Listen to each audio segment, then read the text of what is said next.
Hello everyone, and welcome back to this Illumination lesson on tracking treasure. And in this part 2, we are going to be focusing on the vocabulary from the reading in part 1. So if you didn't see that yet, please go back and watch the part 1 video where we practiced pronunciation reading the article out loud. In this part of the lesson, we're going to do something a little different than I've done before. We're going to be looking at the vocabulary words in the reading here, like these two, and then we'll look at the definition and how they're used in a sentence. So just to give you a bit more context, I think that will help in the memorization process. So if you remember from part 1, this word here, tangible, it was being juxtaposed, we'll say, to the more, well, these are the tangible things: jewels, sunken ships, maps, and so forth. Those are the visible things that you can see. The more intangible treasures are things like happiness, peace, whatnot. So here we have two different ideas: the physical treasures versus the intangible treasures. Okay, so what does tangible mean? Let's take a look. Tangible is something that you can see, you can perceive with your 5 senses. Here are some good synonyms: corporeal, meaning bodily. Okay, so something that is physical, in the physical realm, that we can see and touch. Palpable also is another synonym for tangible. Let's see how tangible is used in a different sentence, different context. Let's read the sentence out loud together. I want something more tangible than just pictures of food in a magazine. I'm starving. One more time. I want something more tangible than just pictures of food in a magazine. I'm starving. Okay, so tangible here. You want real food. You don't want just a picture of a food if you're hungry. Let's go back into the article here, the first part, I should say, and take a look at the next word here on our word list. Our vocab boost list is cherish. Okay, so to cherish as a verb means to value something or to prize something. Let's take a look at it here. To consider something important or invaluable. Okay, so something that's that there's no price on it. It is so precious or so important to you. Let's see how it's used in a sentence. Let's read it together. When you start working and raising a family, you'll cherish all the free time you used to have when you were younger. One more time. When you start working and raising a family, you'll cherish all the free time you used to have when you were younger. All right. So those of you who are single, yeah, enjoy your free time while it lasts. Okay.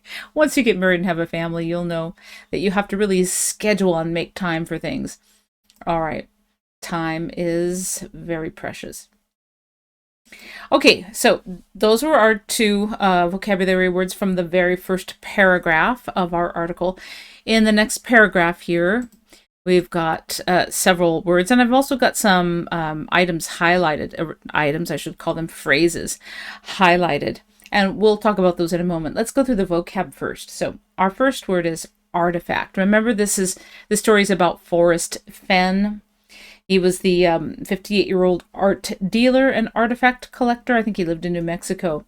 So he made a living out of collecting historical, I guess, items, artifacts, and all sorts of really precious things that he could resell later to maybe museums or art galleries. Okay, so what is an artifact? Let's take a look at that word. An artifact is something usually man-made, can be also something in nature like a fossil, which has definite cultural and historical significance. It's maybe invaluable. It can also be an heirloom. An heirloom is again some kind of precious item, could be like a piece of jewelry that's passed down from one generation to another. Let's see how it's used in a sentence. All right. Okay, so here's Indiana Jones from the famed Raiders of the Lost Ark series. You all know that he was a kind of a collector as well. Let's read this sentence together. Indiana Jones risked his life on many occasions to find priceless artifacts. Once more. Indiana Jones risked his life on many occasions to find priceless artifacts. And if you've seen any of those movies in that series, then you'll know exactly what this sentence is about. Let's go to our next word. Here we have memoirs. That's how we pronounce this word, memoirs. It's from French. So that's why it's got this strange spelling and a rather French-sounding pronunciation. Okay, so what is a book or a collection of memoirs? What is that? Let's take a look. Memoirs is a writings or a collection of writings about someone's life, and it's usually, well, I suppose it can be a biography or about somebody else, or it could even be an autobiography. I think in Forrest Fenn's case, it was more like an autobiography. He was writing about his own life experiences. All right, let's take a look at the sentence. Read it out loud together. Okay, the traveling adventurer self-published his memoirs and they became instant bestsellers. One more time. The traveling adventurer self-published his memoirs and they became instant bestsellers. All right, there's our next vocabulary word, and here we have gold fever. Okay, gold fever is not really fever. Okay, let's take a look at a formal definition of it. It's more of a feeling, right? Than or it could be a state of mind, a feeling or state of mind, where you just get captivated. You can't think about anything else but gold or getting rich. It could also be a kind of a mania for something, right? If you're a mania for something, that means you are like a big diehard fan of it. But in this case, it would be a more extreme version. Okay, let's see how it's used in a sentence. When the dwarves saw the vast riches hidden in the mountain, they got gold fever. This kind of reminds me of The Hobbit, that story, or movie, if you know only the movie version. Okay, one more time. When the dwarves saw the vast riches hidden in the mountain, they got gold fever. They were just possessed by that desire to have all of that wealth. Okay, now let's go back and take a look at some of these expressions I've marked in yellow. The first one here is a kind of a cleft sentence. We are using this to emphasize the fact that this was a certain time frame. So he was diagnosed with cancer when he was 58 years old. And he later, after he was cured, or he it was just in remission, his cancer was maybe temporarily gone. He then got this idea at this time to kind of thinking ahead, to bury some of his possessions for the future. So he did just that. So he had the idea first, and then he actually carried it out. So later he did just that. Okay, so it was then, after he was first diagnosed with cancer and then it went into remission, it was then at that time, so we're emphasizing the time here, and then here we're emphasizing the action. Later, he actually carried out his plan. He did just that. Here we have in this phrase, the thrill of the chase highlighted. This is the title of his book of memoirs. The thrill of the chase. Okay, so the chase means hunting after the gold, and the thrill is the excitement. Like if you get gold fever, that's the excitement that you feel when you're hunting after the gold, and maybe thinking about what you will do if you actually find it. All right, that's all we have for this first part of the vocabulary. We're going to have two separate parts. We've got a 2A and a 2B of the vocabulary. We'll go through the third and the fourth paragraphs from the article. I'll see you there. All right, we are back for the second part of the vocabulary review of the target words and phrases from our reading on tracking treasure. And we're going to be looking at the third and the fourth paragraphs today. So we've got the actual article and our target words and phrases here, as well as a highlighted sentence in yellow, which we'll talk about in a minute.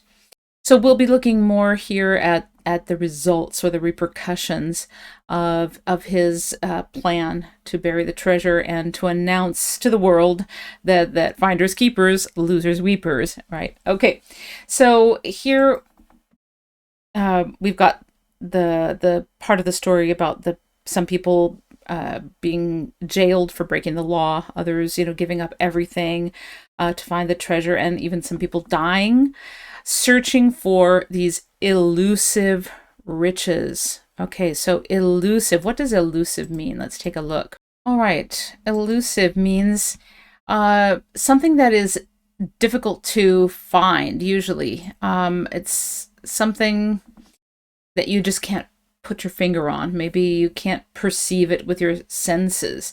It can also mean something that's evasive. Evasive is it's like it's evading you. You can't hold it. You can't grasp it.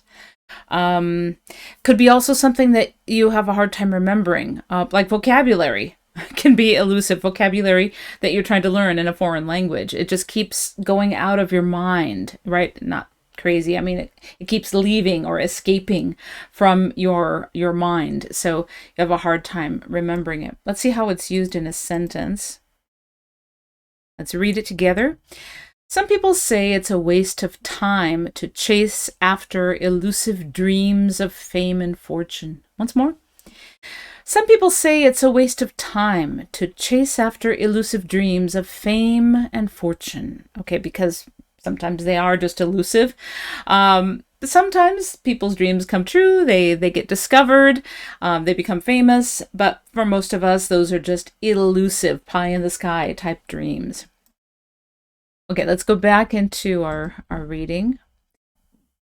In these two sentences here, that we have the police intervening. So they try to convince Fan to call off the hunt. To call it is the hunt, the treasure hunt.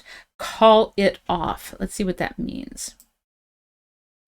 Okay, to call something off means to basically stop something, stop the progress of it. Once it's already started, you call it off. Can also be even before something is started, like if something is scheduled to happen, like a game or an activity, and then something happens with the weather and the game has to be called off. Okay, so in that case, it's probably just postponed for a later date. Let's take a look at our sentence. And here we have just that. Thunder and lightning was forecasted for the game that evening, so the school officials decided to call it off. Okay, there we have an example of something that's scheduled, and then the progress of it is stopped. Once more, let's read this together. Thunder and lightning was forecasted for the game that evening, so the school officials decided to call it off. All right. Now let's take a look at our next phrase. Here we've got at stake. So the police officers were concerned about people perhaps dying, being injured or dying during the hunt. They said human lives are at stake here in this hunt. Okay, so if something is at stake, let's see what that means. If something is at stake, it is something that could, like a gamble. like you're gambling. It could be won or lost.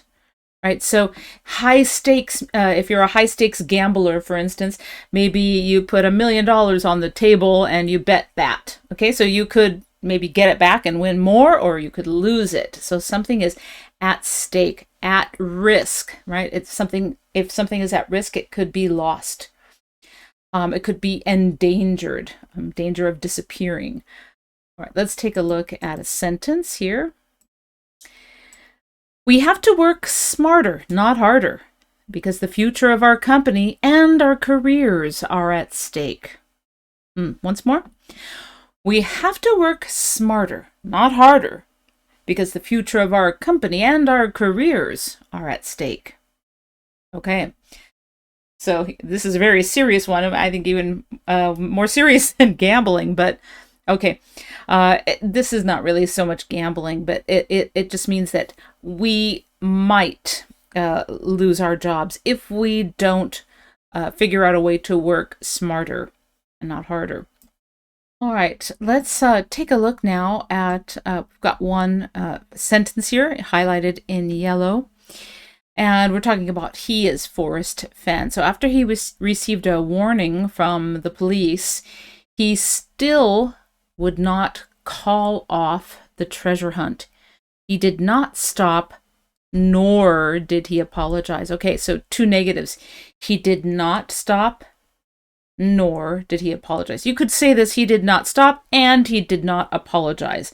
But instead of putting an and in between the two clauses, you can just replace that with a nor, and then make the second clause also in the past, but you leave out the negative. Okay, so you wouldn't say he did not stop, nor did he not apologize. That would be a double negative.